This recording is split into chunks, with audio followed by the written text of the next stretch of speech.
Muchas gracias, Martín. Muchas gracias a todos por venir a escucharme, por darme su tiempo y tener una oportunidad de explicar el programa económico argentino en el contexto en que lo estamos viendo. Voy a hacer unas pocas palabras sobre las principales fuerzas globales que vemos nosotros, los principales desafíos y las oportunidades que en ese contexto hay para la Argentina.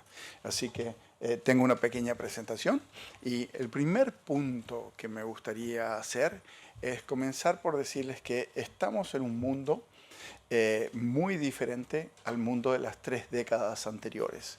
Hay un mundo que comienza en un día muy particular, que es el 10 de noviembre, el 11 de noviembre de 1989, cuando cae el muro de Berlín y que termina con la aparición del COVID en Estados Unidos.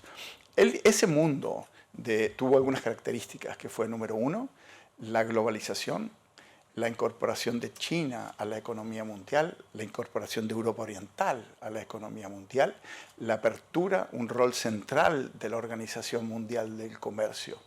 Y eso dio a un periodo de crecimiento particularmente alto en la historia.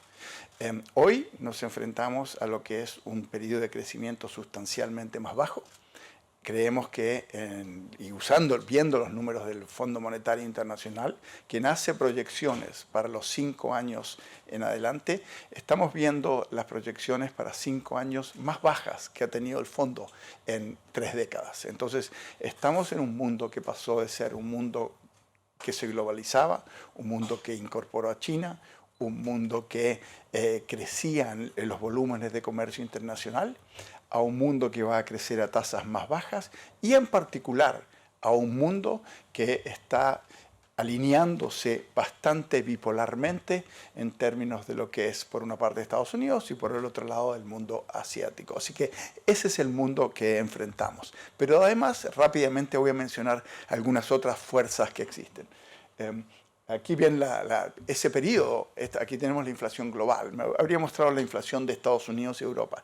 Ese periodo de integración, de globalización, fue acompañado de fuerzas deflacionarias muy fuertes.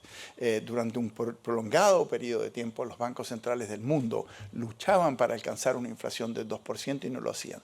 Ese mundo cambió y hoy enfrentamos un mundo, particularmente en Estados Unidos, pero tiene tasas inflacionarias más altas y ya no vemos las fuerzas deflacionarias. Puede cambiar, pero por ahora ese es el mundo en que estamos. Un mundo con menos crecimiento y algo más de inflación.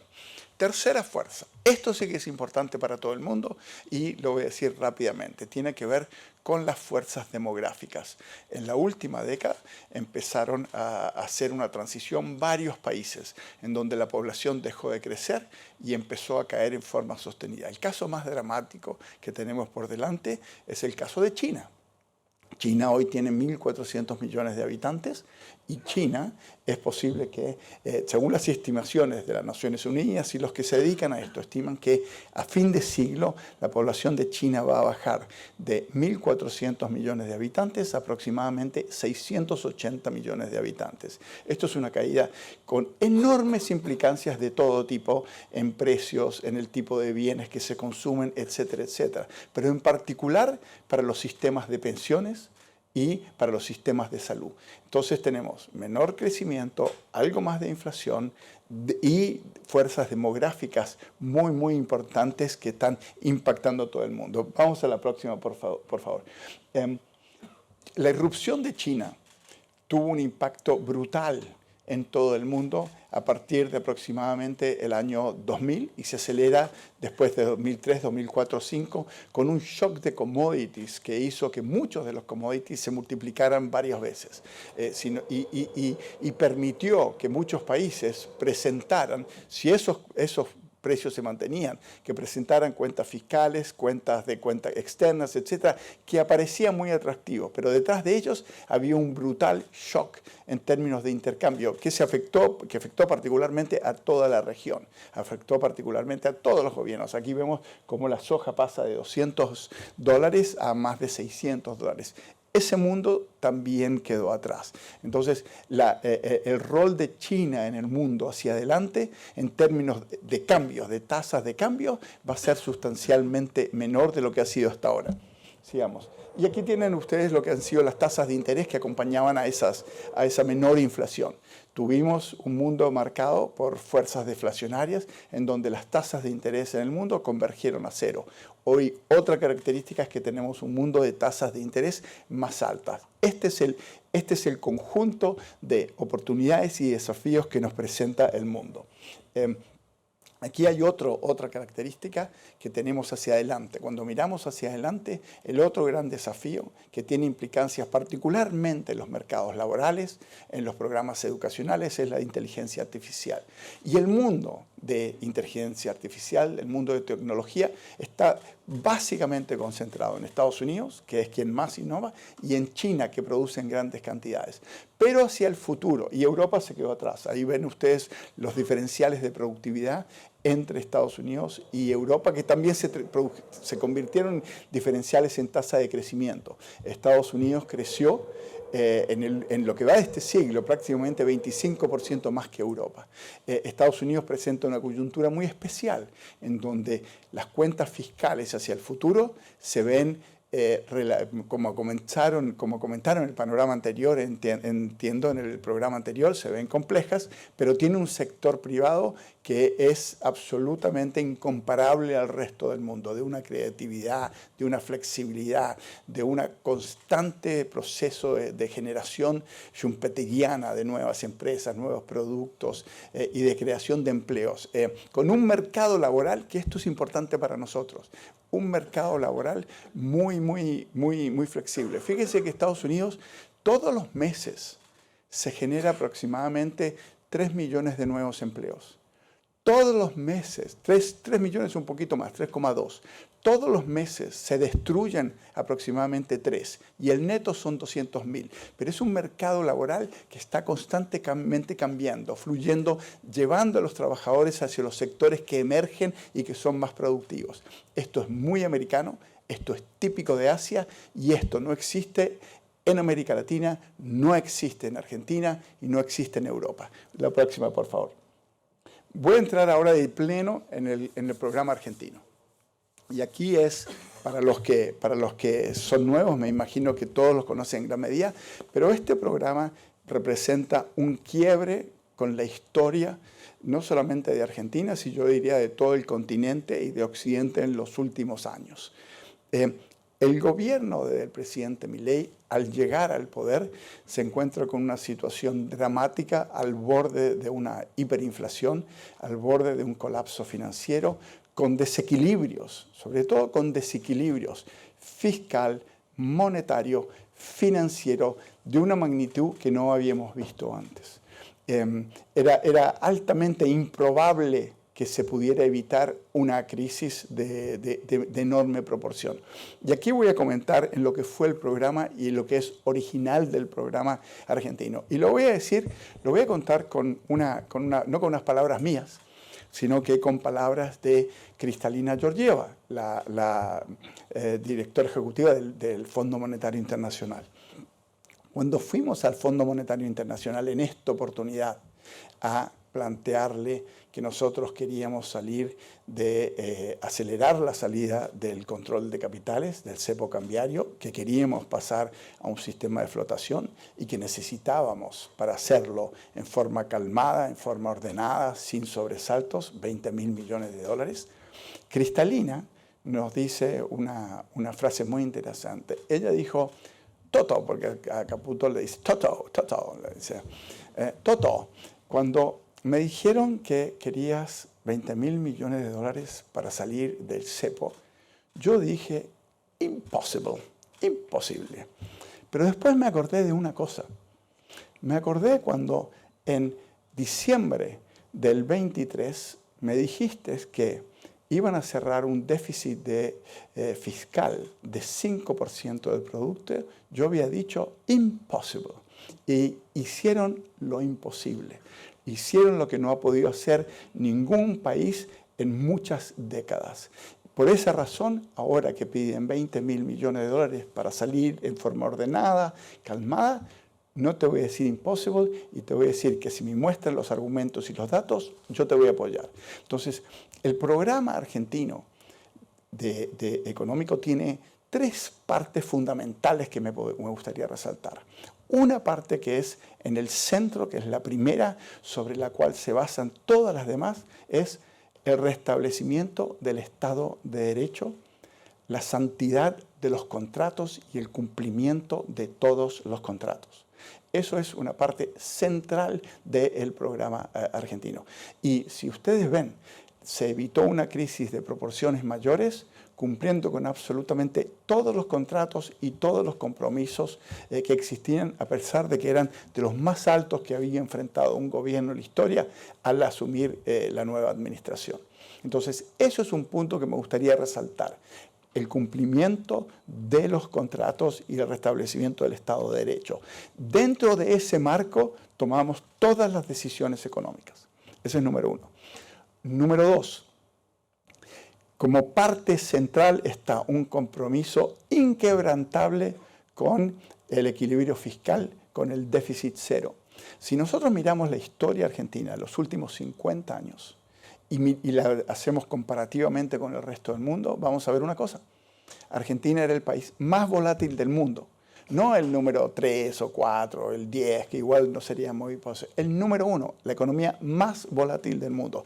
Y en el centro de esa volatilidad estaban los déficits fiscales y sin mercado de capitales, financiados con emisión monetaria y eventualmente con reestructuraciones de deudas, default, etc.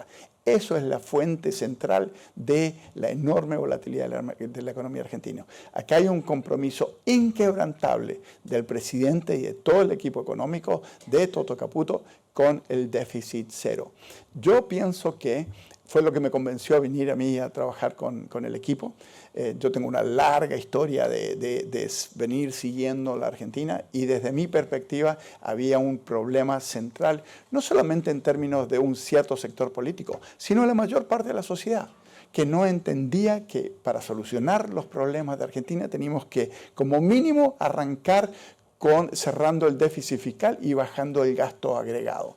Y acá hay un compromiso inquebrantable y se está haciendo. Así que ese es el número uno. Pero número dos, este compromiso y los enormes logros de haber bajado un déficit fiscal de 5%, los enormes logros de haber logrado reducir el gasto fiscal en 30% en términos reales el primer año, lo acompañaban otros elementos que eran muy importantes, porque al hablar de la motosierra, al hablar del ajuste fiscal, se tiende a subvalorar los otros componentes del programa económico.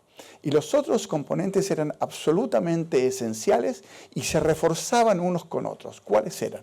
Número uno, un programa financiero de manejo de la deuda, un programa financiero de relación con los mercados internacionales, con el fondo y con los mercados locales, que hizo posible seguir manejando la deuda y gradualmente ir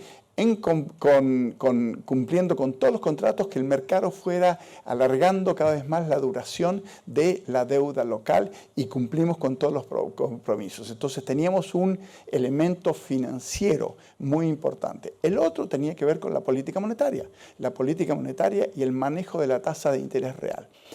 Otro elemento más tenía que ver con entender todo el funcionamiento del sistema financiero argentino. Dentro del sistema financiero argentino se había producido una malla, una red de distorsiones, de encajes, etcétera, que no permitían que funcionara normalmente. Yo les digo, yo soy economista, he trabajado toda mi vida, bueno, fui economista, después administrador financiero, después fui estratega en los mercados. Si a mí me hubieran puesto de jefe del equipo económico a manejar esto, habría reventado por los aires. No lo habría podido hacer. Yo creo que la mayor parte de los economistas también les habría pasado lo mismo, porque aquí se requería un conocimiento mucho más extensivo de cómo funciona el mercado financiero local, de cómo funcionaban los mercados internacionales. Entonces, lo que me gustaría comunicarles es que aquí había un programa en el cual habían trabajado el equipo económico durante mucho tiempo, que trascendía solamente la motosierra. Era un programa económico sumamente sofisticado que tenía elementos de teoría económica y tenía elementos de conocimiento de la realidad local que trascendía puramente conocimiento económico, sino que tenía un elemento práctico de haber trabajado en mercados muchos años y conocer el mercado. Así que eso es lo que me gustaría expresarles, que el programa económico, la segunda pata, que es la pata fiscal, está acompañado de todo otro conjunto de medidas monetarias y financieras que hicieron que esto tuviera éxito. Y el tercer componente tiene que ver con las reformas microeconómicas. Ustedes han visto al ministro Sturzenegger hablando básicamente diariamente sobre un esquema de regulación que se está llevando a cabo. Entonces tenemos los diferentes componentes del programa que son cumplimiento del Estado de Derecho, un ancla fiscal que es intransable, y número 3, la transformación de la regulación de la economía argentina que nos permita ser uno de los países que más crece en el mundo hacia adelante. Por favor, pasemos a la siguiente.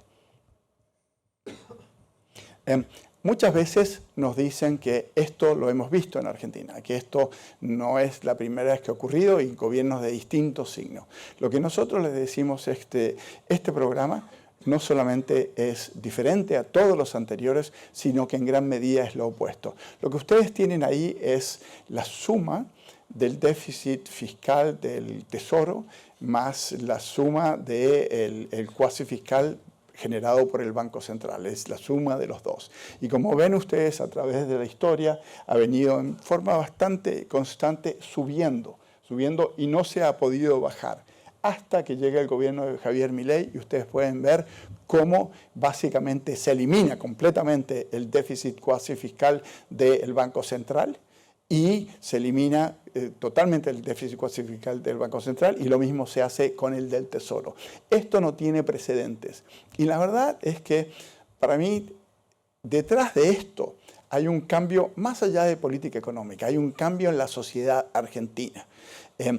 Durante mucho tiempo, cuando hablabas con economistas argentinos o cuando hablabas con políticos argentinos, incluso empresarios argentinos, la realidad que yo veía es que no había una aceptación, no había una validación de que había que hacer un ajuste en el gasto de forma radical como la que hizo. Los economistas no lo veían así y la mayor parte del resto de la sociedad. Cuando la Argentina elige y vota a un presidente cuyo argumento central, cuyo mensaje central estaba alrededor de la idea que había que reducir el tamaño del Estado y había que eliminar el déficit completamente y que la Argentina lo votara presidente, para mí eso fue señal de que aquí había un cambio mucho más profundo de lo que habíamos visto en épocas anteriores, mucho más profundo que un cambio relacionado a algunas políticas económicas específicas. Acá la población estaba votando por un quiebre con el pasado, no por un cambio en algunas medidas económicas, por un cambio en el sistema económico que existía en la Argentina. Es un cambio que cuando uno se empieza a meter en todo lo que es la regulación, todo lo que es la red de controles, etcétera, te das cuenta que en Argentina había un sistema que yo lo llamo esencialmente soviético. Y que los argentinos poco a poco se fueron acostumbrando a vivir en él. Esto es un cambio radical en política fiscal y en desregulación y crear las condiciones para el crecimiento. Vamos a la próxima, por favor. Voy a pasar, no voy a comentar mucho sobre el Banco Central. A la tarde va a venir Vladimir Werning, así que lo voy a dejar que comente él. Pero déjeme contar. Vamos a ver algunos poquitos de los resultados. Aquí tienen ustedes la inflación anual de la Argentina y como ven, logramos romperle la columna vertebral al proceso inflacionario. Y es muy claro que hay un antes y un después de la llegada al gobierno del presidente Milei. Y esta alta tasa de inflación, los problemas que genera trascienden lo que se ve cuantitativamente en los números. La inflación genera problemas cualitativos en la calidad de vida, en las presiones que siente la gente en el día en día, en cómo enfrentar la vida. Entonces es absolutamente esencial comenzar por normalizar a la Argentina bajando la inflación. Mi visión es que la inflación en Argentina va a converger al resto del mundo. Eliminamos las fuentes de inflación.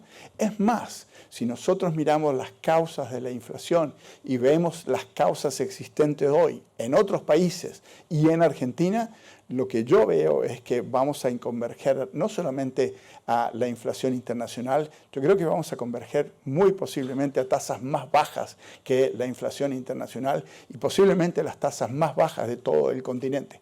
Los fundamentos para matar la inflación están ahí, los vamos a mantener y la inflación va a seguir continuando este descenso marcado que estamos viendo. Para mí, vamos a tener la inflación más baja del continente, no sé cuándo. Los economistas somos particularmente malos para hacer forecast, para hacer estimaciones, pero no hay ninguna razón para que la Argentina tenga tasas de inflación mayor al resto de los países de la región o del hemisferio. Incluso hay buenas razones para que vayamos a una tasa de inflación más baja. Vamos a la próxima, por favor.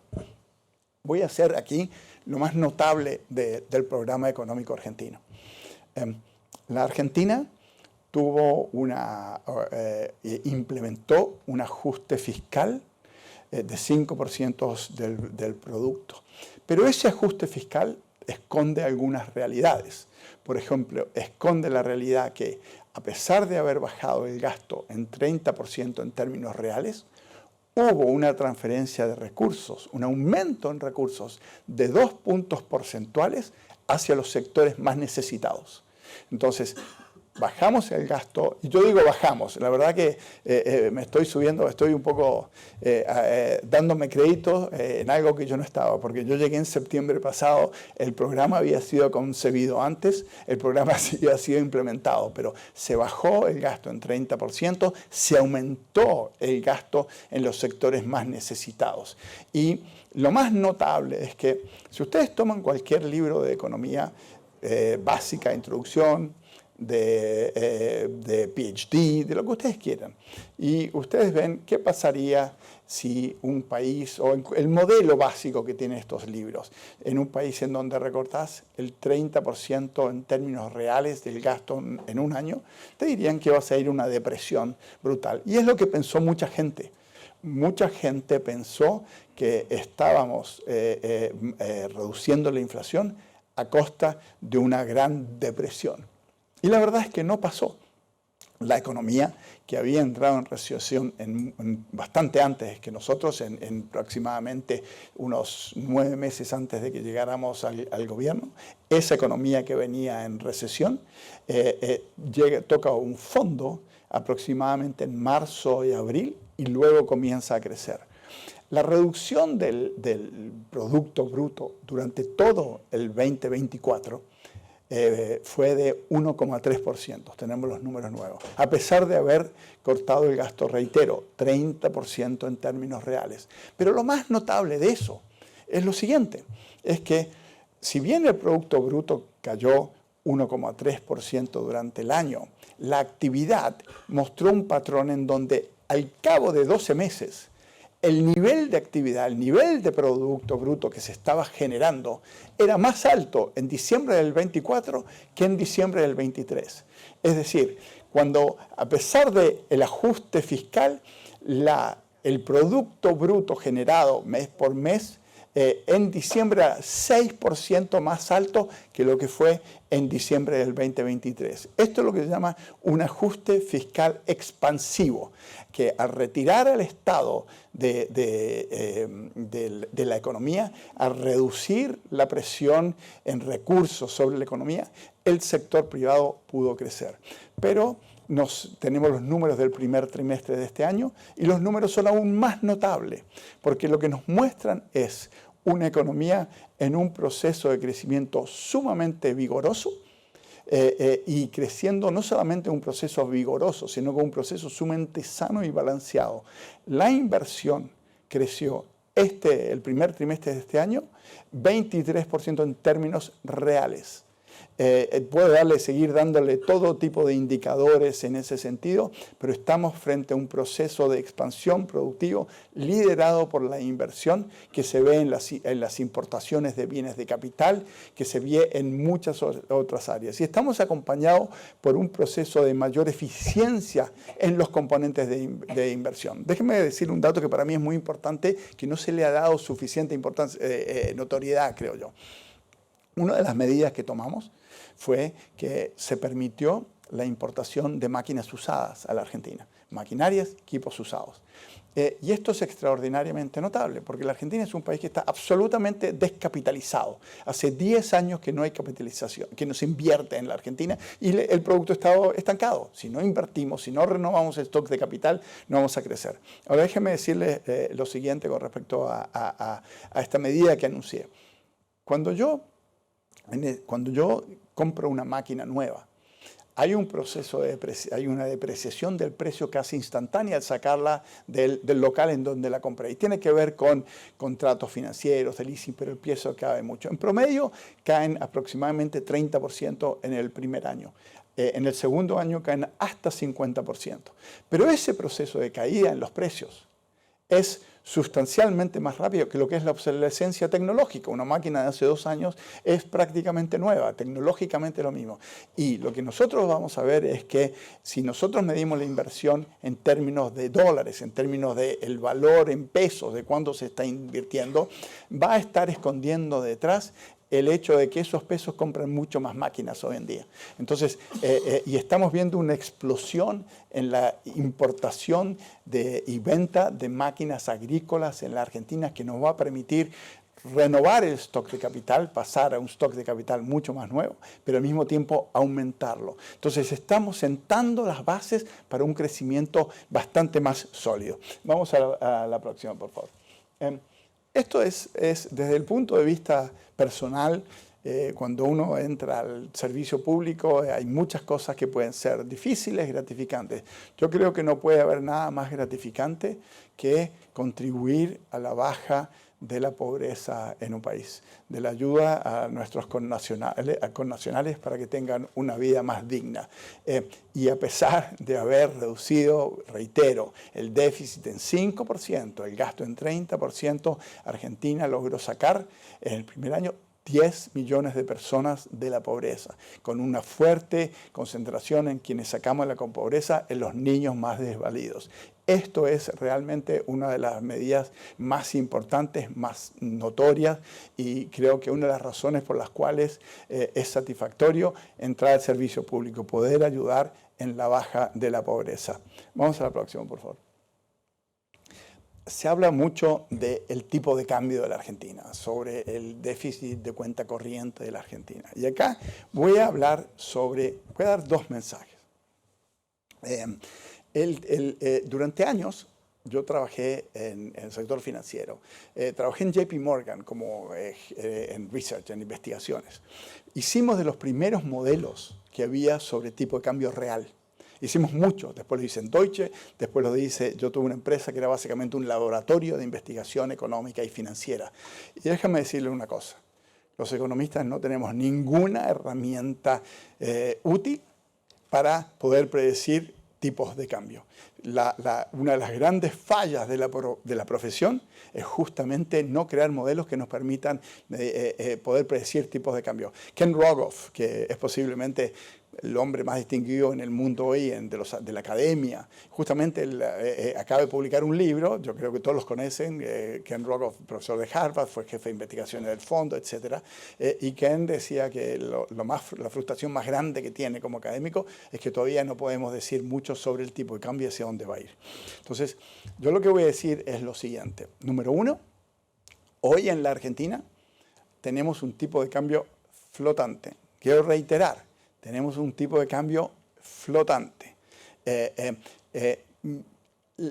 La Argentina, los argentinos, no están acostumbrados a vivir en una economía en donde no hay control de precios, no hay control de cambios, no hay fijación de precios y no hay fijación de tipo de cambio. Y no están acostumbrados a vivir en una economía donde el tipo de cambio flota. No están acostumbrados a vivir en un mercado donde el tipo de cambio se determina por oferta y demanda y cuáles son las consecuencias para el proceso de formación de precios. Recién estamos saliendo del cepo, el tipo de cambio está flotando, la economía se está comportando como nosotros pensábamos que se iba a flotar. Ahora, una de las cosas que me llama la atención a mí es que entiendo que la población que no es especializada en estos temas no comprenda, y cuando ve que hay muy poca volatilidad en el tipo de cambio, digan esto está controlado. Déjame decirle, el tipo de cambio no está planchado, no está controlado, el tipo de cambio está flotando y se va a determinar por la oferta y por la demanda de dólares. Ahora, está el tipo de cambio sobrevaluado, subvaluado. Eso es un tema sumamente complejo dado los enormes shocks que está habiendo la Argentina. La pregunta ¿es esto sostenible? ¿Y qué ven los mercados para hacer que el tipo de cambio esté en donde esté? Y aquí voy a meterme unos minutos para explicar el gigantesco cambio que se viene en la balanza de pagos argentina. Y con los mercados miran hacia adelante, ¿qué es lo que están viendo? Bueno, ustedes ven en este gráfico lo que es el superávit del sector agrícola, externo del sector agrícola, aproximadamente 29.000 millones de dólares. Por favor, vamos a la siguiente. Aquí tienen ustedes lo que será el superávit del sector energético y del sector minero, que son básicamente inexistentes. ¿Y hacia dónde vamos? Vamos hacia un superávit que va a ser entre 50 y 60.000 millones de dólares. Es decir, la minería y la energía van a ser el equivalente a 2 sectores agropecuarios en la Argentina en el futuro. En la Argentina se viene un cambio fundamental en la balanza de pago, en los flujos. Ahora, acompañado a esto, hay otra serie de flujos que son muy importantes, que tienen que ver con los flujos de capital. La Argentina es un país que está descapitalizado. Mírenlo cuando caminen por Buenos Aires, mírenlo en las calles. Necesitamos capital. Y en un sistema de precios libres, en un sistema de flotación, los precios van a hacer que ese capital venga a la Argentina y se traduzca en mayor inversión y mayor crecimiento. En ese proceso, yo creo que van a seguir entrando capitales fuertes a la Argentina. Y es muy posible que cuando hacemos la evaluación del tipo de cambio hacia el futuro, el mercado esté mirando a estos flujos de capital que se vienen hacia el futuro y los está descontando. Si yo soy empresario argentino, y no dudo que muchos están pasando por un periodo difícil en esta transición, yo haría una cosa, yo no sé qué va a pasar con el tipo de cambio, no lo sabe nadie, eso le puedo asegurar, no lo sabe nadie. Lo que sí yo no haría, yo no apostaría en que me va a salvar una depreciación, ya sea automática o una depreciación. Yo no apostaría que es el mercado cambiario el que me va a salvar. Yo apostaría que es muy posible que el tipo de cambio sea fuerte por los flujos que se vienen en la Argentina hacia el futuro y también por la evaluación comparativa de las políticas macro de la Argentina en relación al resto del mundo. Nosotros vamos a tener balance fiscal o superávit fiscal, vamos a tener una política monetaria sumamente contractiva y eso contrasta con lo que ven los mercados hacia adelante en la mayor parte de los países del mundo. Entonces, estamos con un conjunto de políticas macroeconómicas y microeconómicas que con toda probabilidad van a atraer capital, van a generar flujos y harán que el tipo de cambio se mantenga, creo yo, relativamente fuerte. Entonces, quiero reiterar una vez más que estamos con un tipo de cambio flotante que lo determina la oferta y la demanda de dólares en el mercado. Vamos a la siguiente. El otro punto que quiero decir. El déficit cero tiene enormes externalidades que trascienden la necesidad de ir a sacar recursos mes a mes y del mercado. Y sobre todo en un país con escaso ahorro como somos en la Argentina, en donde el sector público se llevaba todo el ahorro y no le dejaba nada al sector privado. Tiene otro elemento muy importante en la dinámica de endeudamiento del país. Nosotros estamos en un proceso de desendeudamiento marcado y sostenido en el tiempo. Todos ustedes están mirando el riesgo país, estoy seguro, y pregunta por qué el riesgo país baja, por qué el riesgo país no baja. Mi actitud hacia el riesgo país es la misma actitud que tengo hacia el tipo de cambio en el día a día. La verdad es que lo miro relativamente poco. Lo que sí me importa son las tendencias. Y en términos de tendencia, la mantención del déficit fiscal con crecimiento económico nos va a llevar a un marcado proceso de desendeudamiento. Un proceso que ya comenzó. Desde que subió este gobierno hasta el día de hoy, si nosotros miramos la deuda consolidada del Banco Central y del fisco, la deuda bajó, no olvidémonos como porcentaje del PGB, del PBI, olvidémonos, veámoslos en los números. No discutible, la deuda bajó en 50.000 millones de dólares. Y este proceso de desendeudamiento va a seguir. Ustedes han visto que regresamos al mercado de capitales internacional con una colocación de un bono que se suscribía en dólares y se pagaba en pesos. Ese bono es parte del proceso de refinanciación y de pago de la deuda, no agrega a la deuda del país porque se utiliza a la vez para seguir, para hacer el rollover de nuestra deuda y para cumplir compromisos. No vamos a emitir deuda nueva para aumentar el gasto. No vamos a emitir deuda nueva más allá de los refinanciamientos que se requieren. Así que quiero dejar muy en claro, estamos bajando la deuda, no estamos aumentando la deuda y en el proceso estamos mejorando la calidad de la deuda. Como empezamos en esta última emisión, tomar deuda que pasa a ser deuda en pesos y no en dólares, a pesar de que fue suscrita en dólares. Entonces estamos bajando la deuda y recomponiendo el perfil de esa deuda, recomponiendo el perfil del país en términos de la estructura de la moneda de su deuda.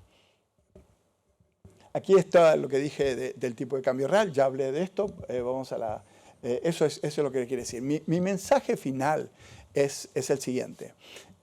Cuando miro a la Argentina en el mundo, no hay un país que tenga el conjunto de políticas macroeconómicas dirigidas a la estabilidad financiera y que van a ser acompañadas de un proceso de desregulación y de transformación de la economía basada en principios de libre mercado, basados en el principio de mantención del Estado de Derecho y con un compromiso macro fiscal que no tiene parangón, comparación con nadie en el mundo. Los resultados recién están viéndose. El primer trimestre nos muestra que tenemos una economía en franca y sostenida recuperación de forma muy sana, manteniendo los equilibrios macroeconómicos básicos. Algunos de ustedes me van a decir, sí, pero el déficit de cuenta corriente. Voy a decir muy poquito con él. En mi carrera, aquí está Arnab Das, que trabajó conmigo en JP Morgan y a quien conozco desde hace mucho tiempo. Muchas de estas cosas que yo le estoy diciendo ahora las decía con Arnab hace 40 años cuando trabajamos en JP Morgan. Era necesario bajar el gasto fiscal, era necesario, el pobre ya ha escuchado todo esto y lo escuchaba hace 40 años.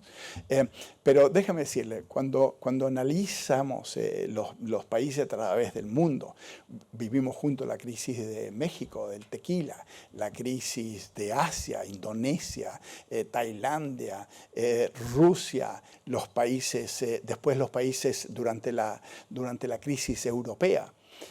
Hay un elemento en común en esas crisis y era el gran déficit de cuenta corriente. Ahora, cuando estoy hablando de gran déficit de cuenta corriente, los analistas cuando mirábamos, habían dos cosas que decíamos. Uno, importa la calidad, importa la razón, importa la magnitud. Y un déficit de 2%, 1,5%, 2%, en un contexto de un país que crece hacia 6%, es algo absolutamente esperable, es algo absolutamente razonable. ¿Por qué? Porque el déficit de cuenta corriente lo podemos ver de dos maneras. Es la diferencia entre todo el ingreso del país y lo que gasta el país. U otra forma de medición, matemáticamente lo podemos demostrar que es exactamente lo mismo que la diferencia entre el ahorro y la inversión. Entonces, ¿qué es lo que estamos viendo nosotros en la Argentina y a diferencia de la gran mayor parte de los mundos? Cuando miras el ahorro, hay un desahorro generado por el fisco. Nosotros no lo tenemos, el fisco está ahorrando. Y cuando ves por el otro lado el gasto, nosotros estamos aumentando la inversión. Entonces, un país descapitalizado, un país que está creciendo, un país que va en la dirección de la Argentina, es absolutamente razonable que tenga un déficit de cuenta corriente. La alternativa sería una locura. Cuando tenés un déficit, un superávit de cuenta corriente, básicamente lo que estás haciendo, estás financiando al país en cual le vas a comprar los activos, que es el Tesoro americano.